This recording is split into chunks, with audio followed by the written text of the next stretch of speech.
A Time for Choosing, an article in the Texas Energy and Power newsletter. In his State of the State speech this week, Governor Abbott acknowledged the obvious. Our rapidly growing state also needs an increasing supply of electric power, he said. The governor didn't specify what types of energy we need, though he did give an implicit nod to an all-of-the-above approach, including renewables and storage. We now provide more power than ever before, he said. In the last 4 years, we increased power by 35%. As a result, Texas ranks number 1 for electric power generation. The fact check on this? It's all true. Texas produces more power than any other state by far, and we added the most power over the last 4 years, bringing our full nameplate capacity from about 125 gigawatts before 2021's Winter Storm Uri to an astounding 170 gigawatts today. Moreover, 92% of that 35% increase Governor Abbott cited is from wind, solar, and storage. 75% is from solar and storage alone. Yet, as the governor rightly noted, we need more. A lot more. The Texas Legislature is nearly 4 weeks into its 140-day session, and legislators have a lot of important decisions before them. But there is one threshold choice that could change the trajectory of the state for generations. Will Texas leaders focus their time and attention on building vital energy infrastructure that capitalizes on a once-in-a-generation opportunity to grow our economy? Or will they try to harm the renewable energy and storage industry that's supporting the grid, lowering bills, and bringing massive investment to rural Texas? One path would propel Texas's economy and energy leadership for decades. The latter will leave us poorer and more vulnerable. One would build up our state, the other would tear down a vital industry.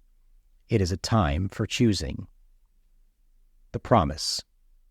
In his speech, the governor rightly prioritized the funding of water infrastructure. The effort to fund a secure water supply is absolutely vital to our state and deserves undivided attention. He also called for, quote, Texas to lead a nuclear renaissance in the United States, end quote, having previously appointed an advanced nuclear reactor working group that last year recommended the creation of a fund to support new nuclear reactors and a Texas nuclear industry. This effort should also rightly take up significant legislative focus.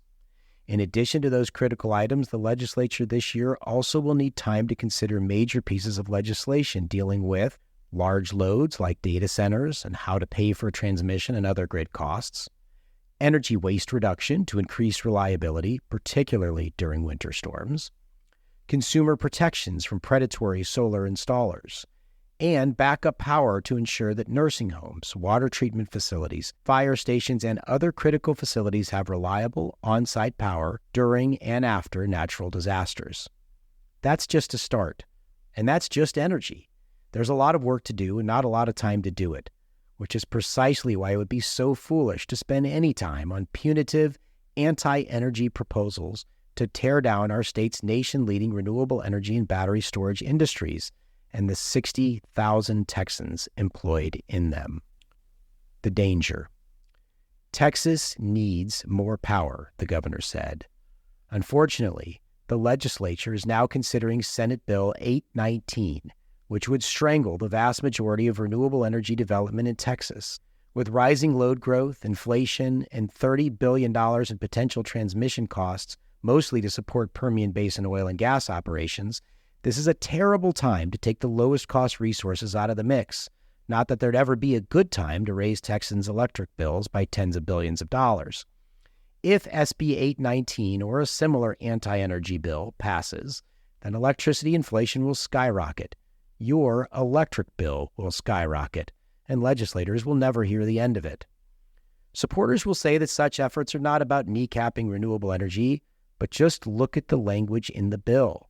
In Senate Bill 819, the preamble asserts the importance of protecting our state's natural resources and limiting the development of, quote, renewable energy generation facilities, end quote, but somehow never mentions toxic coal ash ponds or the mercury, arsenic, selenium, and other poisons they hold, nor does the bill even mention oil and gas drillings.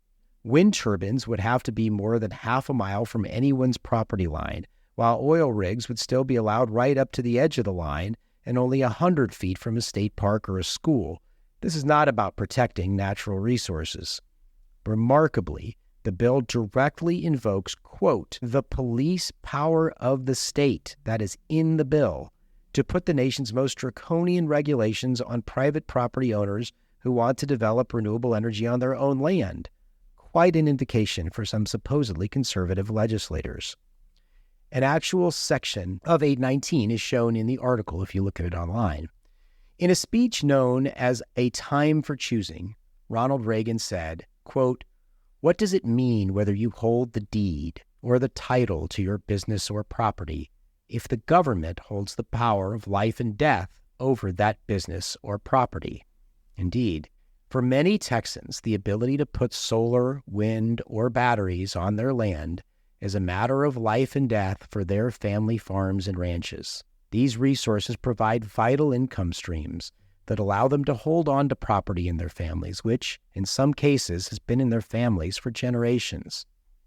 Former Republican legislator John Davis testified last session that the 7 wind turbines on his ranch provide, quote, steady, reliable, predictable income that allows my family to keep the ranch intact and make investments into its future, as well as for the future generations of my family, end quote.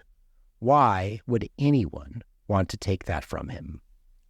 Why would conservative state government so severely restrict private property owners as Senate Bill 819 proposes to do? Moreover, renewables have pumped $50 billion into rural Texas ranches, farms, and local governments for schools, roads, and other infrastructure. Why cut off that funding for communities that need it? And if the bill's supporters really want to protect Texas land, why aren't they including all energy projects? The outlook. This isn't the first time Texas has faced this threat. Senate Bill 819 closely resembles a 2023 bill that would have radically expanded government regulation and restricted private property rights. The conservative Texas House of Representatives stopped it. Hopefully this session, the conservative Texas Senate won't waste time on this effort to slow down the development of new power sources that Governor Abbott says we need. Hopefully, conservatives, moderates, and progressives alike will choose to protect private property rights and oppose efforts to expand, quote, the police power of the state, end quote. If they do so, they'll also be voting for lower electric bills and a stronger Texas economy. There simply isn't time to waste. The legislature will only spend so much time on infrastructure and energy issues. They have less than 4 months to expand our water infrastructure, launch a nuclear industry, figure out how to connect large loads, reduce energy waste, protect consumers, ensure backup power at critical facilities, and more. The choice is clear. Set up future generations for success, or waste time trying to hobble the fastest growing source of power in the state, which we desperately need. As the governor reminds us, our rapidly growing state needs an increasing supply of power, so it's time to choose more energy or less energy, freedom or the police power of the state, private property rights or big government, abundance or scarcity. It is indeed a time for choosing. This is a free post of the Texas Energy and Power newsletter. Please share it widely, and please consider getting a paid subscription to the Texas Energy Power newsletter and the Energy Capital podcast at douglewin.com, DOUGLEWIN.com. Thank you for listening.